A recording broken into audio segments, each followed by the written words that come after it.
ayun po mga kakwela, mga kabiyaya yan at mabiyayang araw po sa ating lahat.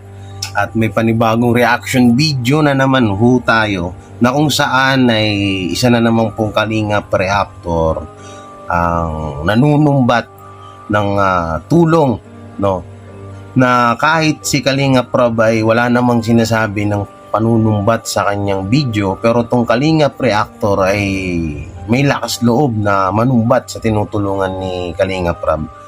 So panibagong ano na naman kasi to, panibagong issue na naman to nila, kaya susuplayin na naman ho natin yan, no.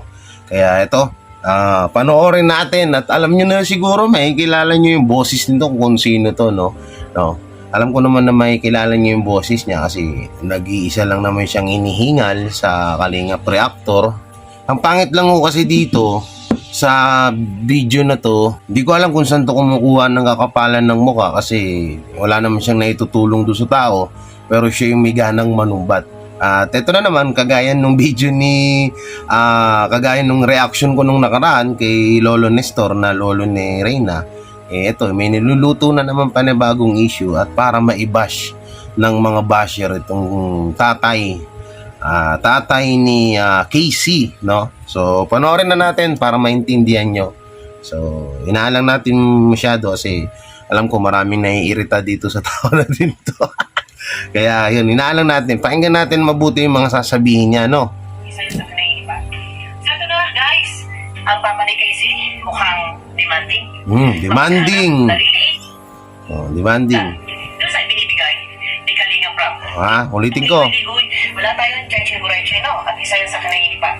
So ito na guys, ang papa ni Casey mukhang demanding. Mapaghanap, naliliitan. Doon sa binibigay ni Kalingap Prab dito kay Casey, no? Yung ika nga ay pinaka-ayuda at tulong. Okay. No? Masyadong demanding itong papa ni Casey. Papa, Ginoo. Itong papa ni Casey, ano kaya? Ikaw. Ang magsuporta sa iyong anak. Ikaw yung magbigay ng ayuda. Nalilitan ka. Sa binibigay na Kalingap. May Kalingap lang, nalilitan ka. Ha? O sige, ikaw na sumuporta sa iyong anak. Ikaw ang magpagamot sa iyong anak. Ikaw ang mag-vlog sa iyong anak. Di ba? Huwag tayong, ang alam mong meron kayong mga matago. Kung tutuusin nga, real talk tayo guys. Real talk tayo. Kung tutuusin nga po parang nagdahilan lang Mukha namang walang sakit si Casey. Di ba? Real talk ha? Nagdahilan lang daw si Casey. Mukhang mukhang peki daw yung sakit ni Casey, no. So pinapalabas mo pala dito. Siguro naman para sa akin, di sana nahalata na ni Kalingap Prab yun. At saka hindi naman ganun kaano si Kalingap Prab na para hindi niya mahalata na kung nagpapanggap lang ba si Casey. Ito kasi hirap sa mga Kalingap reactor, no, na katulad dito, nanunumbat siya. Ultimong tutusin, dapat nga ikaw ang sumbatan ni Casey or tatay ni Casey kasi kumita ka sa video niya, no? Sa video nila. Ang dapat na, walang ibang pwedeng manumbat dito, para sa akin walang ibang pwedeng manumbat dito kundi yung mga tumutulong katulad ni Kalingap Prab, no? Kung napanood ko yung video ni Kalingap Prab, at nakita ko naman doon na nagbibiruan lang din naman, no? Hindi naman talagang issue doon. Pero ewan ko dito sa Kalingap reactor na to na parang binibigay niya ng kahulugan yung mga biruan ng dalawa doon. Na talagang ang dating lang dapat nung video na yon lap trip lang o good vibes. Pero tong Kalingap reactor na to, palagi niyang binibigyan ng kahulugan at issue yung mga binablog ni Kalingap Prab. So kayo mismo makakapanood dito ng mga Kalingap supporter, kayo na mismo mag-isip kung tama ba yung ginagawa niya. Kasi kasiraan to kay Kalingap Prab Una, wala namang intention na ganun dun si Kalingap Prab, no? At nagbibiruan lang din naman sila doon kasi napanood ko naman Masaya nga sila doon, nakakatuwa ang panoorin, ang saya nung video nila. Pero pagdating dito sa reactor, no, sinusumbatan yung tatay ni Casey na kesyo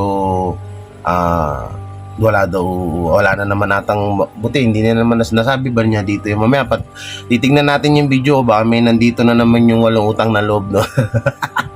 Na kesyo yung tatay daw ni Casey magpagamot, magbigay ng ayuda, Una-una, ito lang para sa akin bilang re-reactionan ko to. Siguro hindi naman ata pinilit ng tatay ni Casey na i-vlog yung anak niya, no? Tsaka wala ka rin karapatan na manumbat.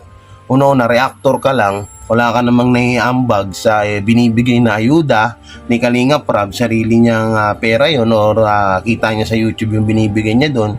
Wala ka namang share doon, ikaw na Kalinga reactor ka. Kaya sana wag kang manumbat. Tsaka unang-una, wag kang gagawa ng issue na wala naman talagang dapat bigyan ng issue, no? Hindi, wala naman talaga doon sa video kahit kayo na manood, ha. So tuloy natin yung mga sasabihin niya. Pakinggan natin. Rento tayo. Mukhang walang sakit si Casey. At hindi nga po yan napa-injection eh. Pero okay. Sa pulmula na ito ay na-vlog, hindi lang ako nagbibigay ng reaction dito, ito pinapanood ko. Mukha namang matino. Mukha namang ayos. At walang sakit. Ika nga ay parang nagdahilan lang. No? Para bang sumakit lang nga dyan. At Nagdahilan lang daw, nagdahilan. Anong ibig mo sabihin? Hindi alam ni Kalinga Prab yun. Ibig sabihin, ang pinupunto mo rito, parang uto-uto si Kalinga Prab, ganon ba ibig mo sabihin? Si Kalinga Prab ang nagbablog dun. Ako bilang isang charity vlogger din ako, alam ko yung mga taong nagpapanggap at hindi, no? Mahalata mo naman kay Casey na may sakit naman talaga, no? Kaya nga tinutulungan ni Kalinga Prab yan. So ikaw naman, ang pinapalabas mo sa mga supporter ng supporter mo, parang walang sakit si Casey at parang walang utang na loob yung tatay ni Casey, no? Huwag sanang ganun. Hindi naman, wala ka naman naiambag dun eh. Okay, panoorin natin ulit. hinaplasan lang na. White flower, ano ba yan? Mga may kasal oil. Wala na, parang kamag lang, parang ganun lang. Rentok tayo. So ngayon, parang naliliitan sa binibigay ni Kalinga Prab. Ikaw, magbigay sa iyong anak. Suportahan mo ang iyong anak. Ngayon, ikaw na rin magpagamot. Ikaw na rin ang mag-vlog. Kung ikaw ay naliliitan, at sabi nga ni Casey, mag-vlog na rin daw siya, at magapayaman. Ewan ko ba, kami noon, tinraining kami ni Kuya Bal na isa to sa mga natandaan ko sa kanya, no, na tayong mga charity vlogger, kapag once na may tinulungan tayo, may konting aberya or anomalya dun sa tinutulungan natin, ituloy pa rin natin yan. Kasi nga, nasimulan mo na yan, kailangan mong tapusin yan. Ganon ang pagiging charity vlogger. So, tandang-tanda ko pa yan, yung tinuro ni Kuya Bal na yan. So, ang pinagtataka ko dito sa mga reactor na to, no, pinagtataka ko dito, bakit parang parang pinapalabas niya na hindi natulungan, wag nang tulungan kasi nagrereklamo. Bakit hindi na ba hindi porke tinutulungan ka, hindi ka na ba pwedeng magreklamo? Kailangan sasang-ayon ka na sa lahat ng kagustuhan ng tumutulong sa'yo. Kahit papano, tao pa rin yan. At may sariling pag-iisip yan, no? Pero kung gano'n naman, wala tayong magagawa dun. Pero ang akin dito, ikaw na wala ka naman na itulong dun sa tao, ba't kailangan mo ikaw yung manumbat? Ha? Hindi wala kang karapatang manumbat. Unang-una, wala kang naitulong sa tao. Ikaw ba si Kalinga Prab? Hindi naman. Kapag once na nag-live si Kalinga Prab at sinabi sa video na sinusumbatan niya yung mga tinutulungan niya, may karapatan siya doon kasi tinutulungan niya yun. At dapat siya lang magbubukod tanging manumbat dahil siya lang yung tumutulong doon. Ikaw, Kalinga reactor ka lang. Wala kang karapatan sa ganyan, no? Okay, papakinggan natin ulit yung sinabi niya, Suportahan mo ang iyong anak. Ngayon, ikaw na rin ang magpagamot. Ikaw na rin ang mag-vlog. Kung ikaw ay naliliitan, at sabi nga ni Casey, mag-vlog na rin daw siya, at magapayaman. Gawin ninyo. No? May mga tao na ganyan na masyadong demanding, mapaghanap. Ay, lako po. Nagbibiruan, kahit panoorin nyo yung video ni Kalinga Prab, nagbibiruan lang ho sila dun. Wala pong big deal dun. Para sa akin wala ho, promise. Nagbibiruan lang ho sila dun, good vibes lang yung dating ng video. Ewan ko dito sa Kalinga reactor na to na kung anong pumasok sa utak nito. Na bakit parang ginagawa niyang big deal yung biruan ng mga nandun sa video, no? So, pakinggan din natin ulit. Huwag kayong gano'n. Makontento kung ano ang binibigay na mga tao. Tama, kung tama. ano yung mga kayang ibigay sa Hindi. inyo. Di ba? Hindi, doon naman, tama naman yung sinabi niya, makontento sa lahat ng binibigay ng kung sino tumutulong. Tama naman yun. Tama naman. Kung naliliitan kayo, sige. Ito Papa ni Casey, supportahan mo ang anak mo. Ganun lang kasimple yun. No? Baka hindi niyo alam, hindi ganun kadali. Na pinupulot lang yung pera. Hindi tumatain ng pera ang kalinga. Ha? Oo. Meron man mag-sponsor yun ay mahirapan pa. No? Huwag kayo masyadong demanding po ha. Real talk tayo ha. So ayun. Tama-tama. Sino palpal ni Kalinga Prab? Kung halilitan, sila ang mag-vlog. Sila ang magpagamot. Sila ang magbigay ng ayuda. Ganun lang kasimple yun. Guys, no? Real talk tayo. No? Mukhang walang sakit si Casey. Real talk tayo. Hindi ko alam kung anong sakit si Casey.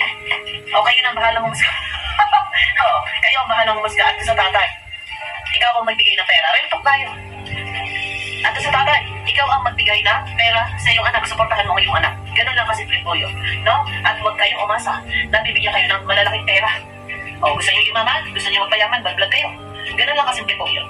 So yun na guys, at ito nga ay nasa pagpag nga ni Kalinga Prab. At sinabi nga ni Kalinga Prab na kung ikaw nga ay, kung ganun din lang, ay si Papa na niya ang mag-vlog.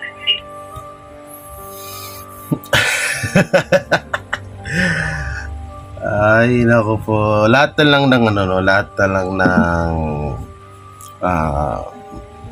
para kasi sa akin, nagbibiruan lang kasi talaga sila dun. Ewan ko ba't binigyan ng kahulugan nitong Kalinga Reactor na to. Tsaka yung sinasabi mong siya na lang mag-vlog at para yumaman, parang sinabi mo rin kila Kalinga Prab yan, no? Yung sinasabi mo. Sana, mga ganyan kasi dapat hindi ninyo binabanatan yung mga tinutulungan ni Kalinga Prab or Kuya Bal, no? Ang banatan nyo, yan, katulad ko ako, banatan nyo, okay lang kasi vlogger ako. So, nasa social media ako, tanggap ko lahat yan. Pero yung tao na tinutulungan lang, tinutulungan ni Kalingap or ni Kuya Bal, kahit sino pang charity vlogger, hindi nyo dapat pagsabihan ng mga pangit na salita yan.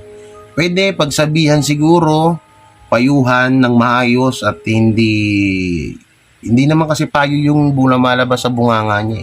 Ano yun eh? Panunumbat yun. Hindi yun payo. Iba yung payo sa panunumbat. Siguro naman, alam nyo naman na siguro yan. Eh, kayo na mismo, alam ko, may mga basher na naman dyan. Ako kasi dito, kaya ako to ginagawa, is para maprotektahan yung mga kapwa ko Pilipino na hindi naman social media influencer na para balahurain dito sa social media platform. Sa social media world, YT world, gano'n. Kung hindi dapat gano'n kasi